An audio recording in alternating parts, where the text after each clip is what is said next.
Welcome back. This is the Fractured in Alterac Valley card review stream podcast VOD. I am Oddbooked. This is Merps. Let's talk about Demon Hunter. We are going to be going through all of the classes, ranking the cards, and then we are going to talk about how we think that the class is going to play. A tiny bit, but it'll be fast. Okay. So really quickly, how do you want to do this? By mana order or from top to bottom in terms of value? I don't care. You decide. Okay, we're going to go from the best card first. We're going to go best card to worst card. Okay.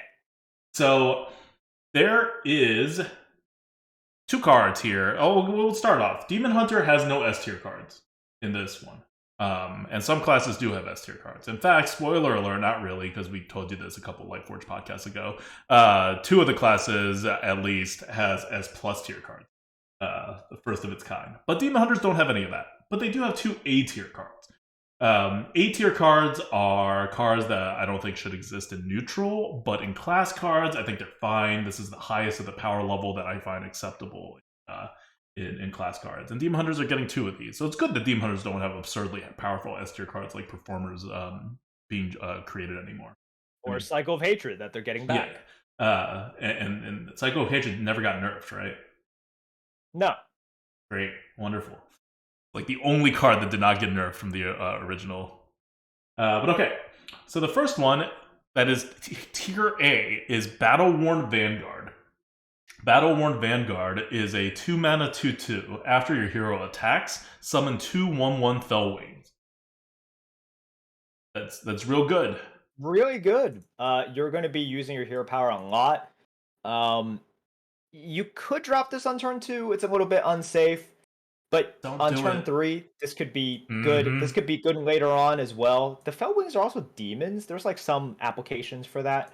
Man, you just get so much stats. On turn 3, it's really 4/4's worth of stats, plus your hero power deal 1 damage. So it's like a super overstatted turn 3.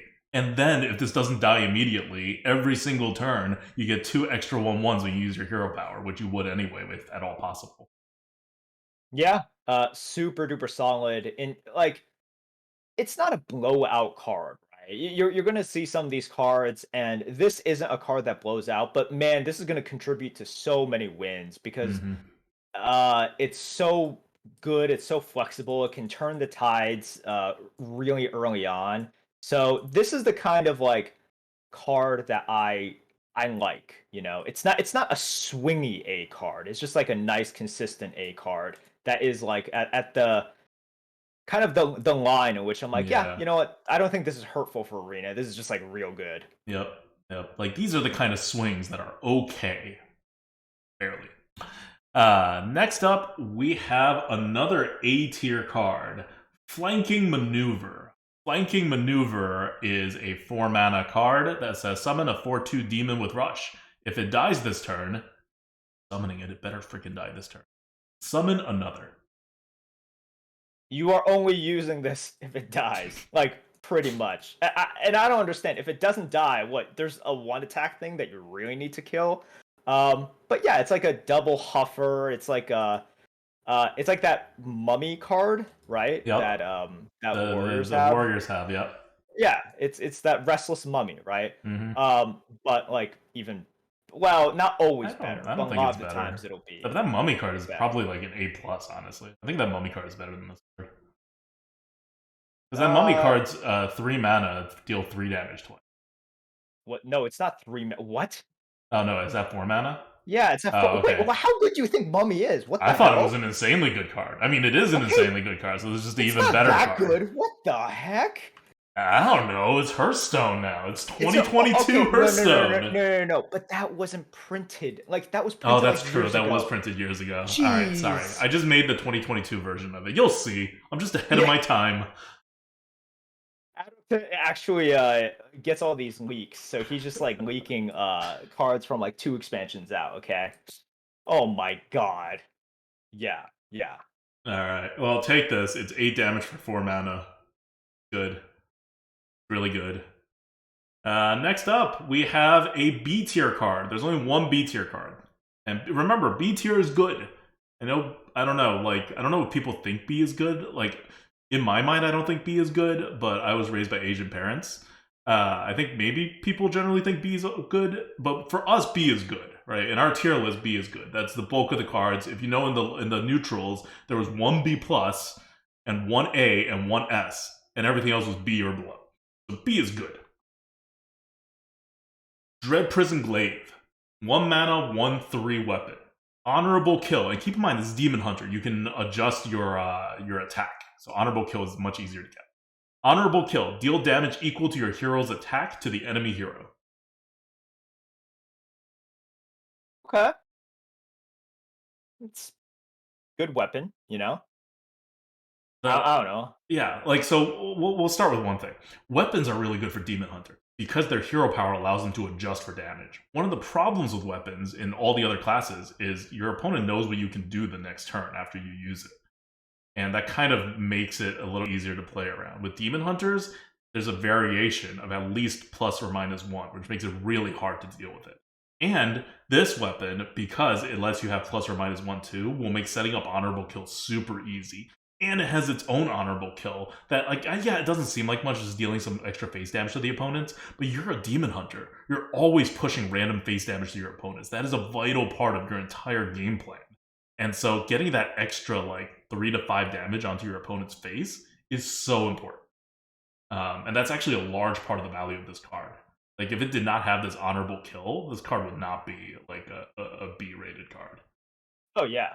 I mean, like, that damage is good. Face damage has only gotten more and more important.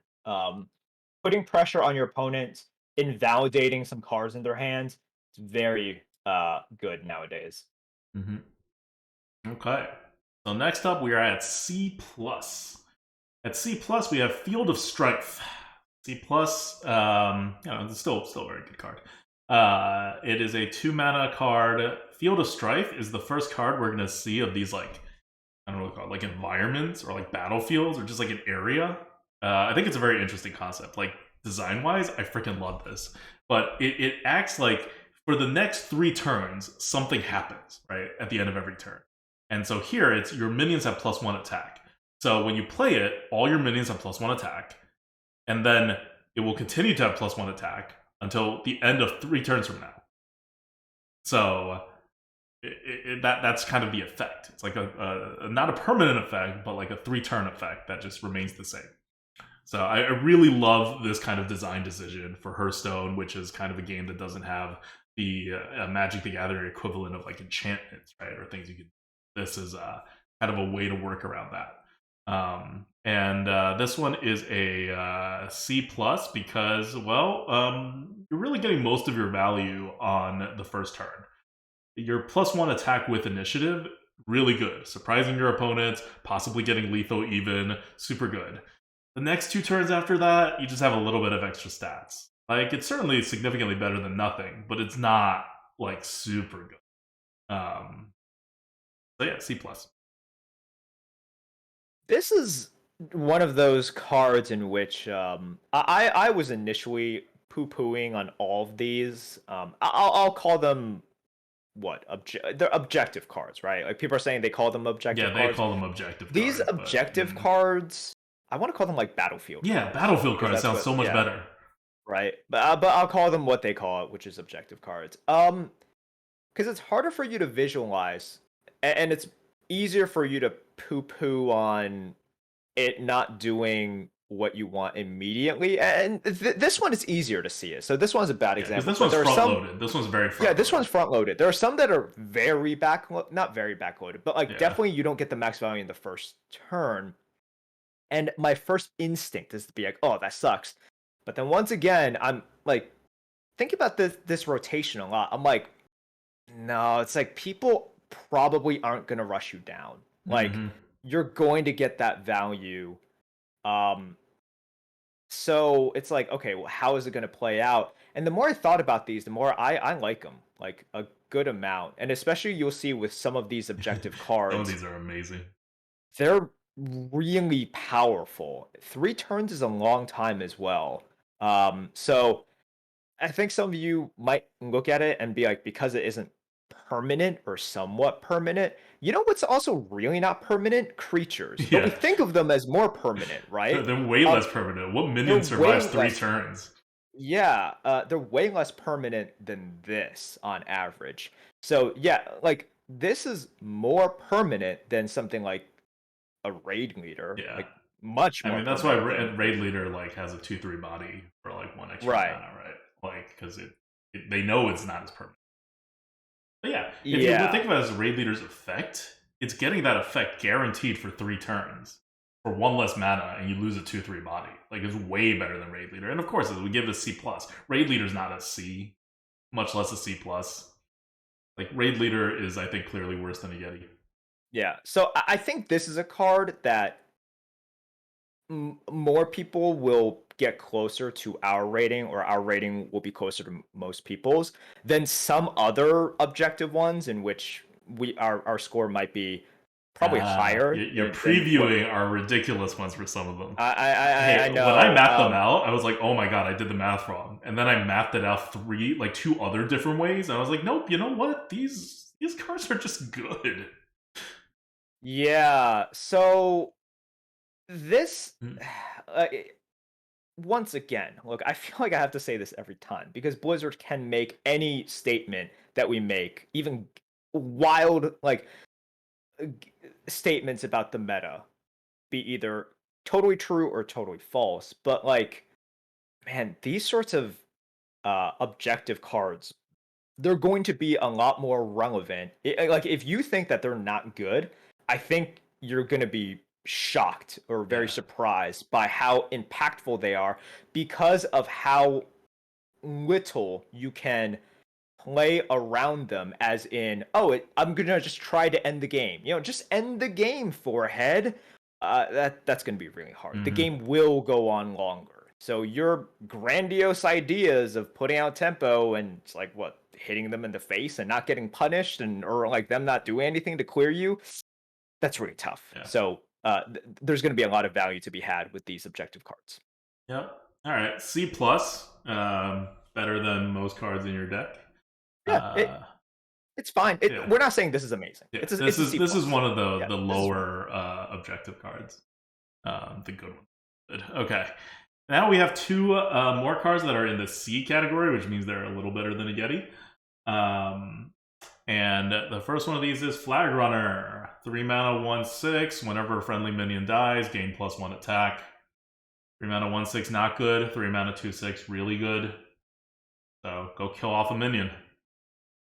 You just got to kill off one minion. That's it. And, Um, recognizing that it is not that easy to kill off a minion on turn 3, and later on, a 3 mana, 2/6 is still not good. That's why it's not better than a C. yeah.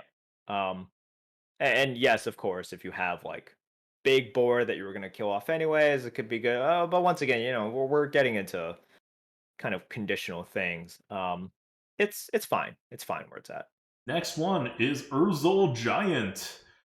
13 mana card, 8/8 demon. Summon one, cost 1 less for each friendly minion that died this game. So this It's just is a big C. demon. It's a little better than a Yeti. They priced this real well. They price this very well. Like, you can get this at a discount. Like, it's not that hard for you to get this at like a fairly significant discount. Um, but Especially if you start off with a Battle-Worn Vanguard. yeah, no, right? Like, that's already like 3 minions minimum that can potentially die off just with like a 3 mana investment. Um, but it's just like, it's an 8/8 demon. It doesn't taunt, it doesn't do anything. It's just Mm-hmm. a big stat stick. And we're at the point where even later on, if you play like a 5 mana 8/8, great. Yep. What else is new? That's Mm-hmm. just what you're expecting nowadays. 5 mana 8/8s are only good on curve. Yes. Sad statement, but it's true. Yep. Hmm. All right, so that's the end of the cards that are better than a Yeti. Now we're at worse than a Yeti. Next one is D plus. It is the legendary Karya Fellsoul. Karya Fellsoul is a 6 mana 6/6 battlecry. Transform into a 6/6 copy of a demon in your deck. 6 mana 6/6 with a little bit of upside depending on what demons are in your deck.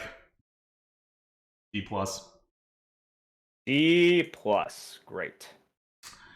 Next up, Warden of the Chains. Warden of Chains is a 4 mana 2/6 taunt battle cry. If you're holding a demon that costs 5 mana or more, gain +1/+2, which will make it a 3/8 taunt for 4 mana. So that's really good. But how many demons cost 5 mana or more? Like basically none, unless I missed something, and you guys can let me know if I missed something. But there's like in the neutrals, there's like not much. So the one that would have been really relevant if it was like the current rotation is like Shavara, right? Mm-hmm. Shavara is a good one that people have. People like to draft. You know, you want Shavara in your hand. So that's a big one that people like. But like, there's no demons anymore. And what in this expansion, you're not gonna get There's the nothing. The Urzel. Urzel is epic. That's an epic, and you don't want to really draft it. So it's not like you're gonna draft it happily, and then you have this pick. So it's just like, yeah, like I didn't see any demons, whether it was Demon Hunter specific or in the neutrals that you really want and that you're gonna readily draft. So I was like, yeah, this is pretty. It's this upcoming meta is much worse for this card than the current meta, in which there are some Yes. good demons that you will want. Mm-hmm. And finally, the last card we're going to talk about is Sigil of Reckoning. This is an F card. Don't draft it. It is 5 mana, Fell Spell. At the start of your next turn, summon a random demon from your hand. It's trash. We don't need to explain why. Okay. It's just not an arena card. It's also epic, so it's not going to dilute the pool too much for demon hunters. The card that we're not talking about, and we will not talk about these cards, are these hero replacement cards. So Demon Hunter has Kurta's Demon Render, and all the classes get one. These are, I don't know if they've confirmed that these are banned for Arena specifically, but all the previous ones were just never released in Arena, except the very beginning in KFT until they banned them. So we're just assuming these are also not going to be. Yep, that's basically it. So look, Demon Hunter got some good cards. Nothing that really causes concern. I don't think. You know, they play in this way that we're used to. They have good early game tempo. They're able to sort of remove as well. So you know, this is like a pretty tame Demon Hunter expansion. Because if you look at it, you're like, oh, there's they didn't release another Performers. They didn't release another Cycle of Hatred kind of card. That's pretty good for Demon. Well, bad for Demon Hunter. Pretty good for arena health when it comes to Demon Hunters being oppressive. Yes. And Cycle of Hatred is coming back, but Performers is leaving, so we're it's Demon Hunters are being Demon Hunters. And I really like these cards. Like Battle Worn Vanguard is just a good Demon Hunter card. Like this is the kind of card I want Demon Hunters to have as their like top of the line like kind of card. And Flanking Maneuvers, you have 4 mana hard removals now. So 4 mana deal 4 damage to 2 different targets is like fine. Like that's not even like a super terrible for the meta kind of like deal. It's just powerful. I don't know how flavorful this is for Demon Hunter, but just overall power wise, like it's a fine card. Like it's not ruining anything. So and like Dread Prison Glaive, I think is just a very well designed card. I mean, they obviously didn't design it for the arena because they don't design anything from arena. But I think in arena, this is such an interesting and good card because it really sets you up for your aggressive game while letting you play around with so many different things.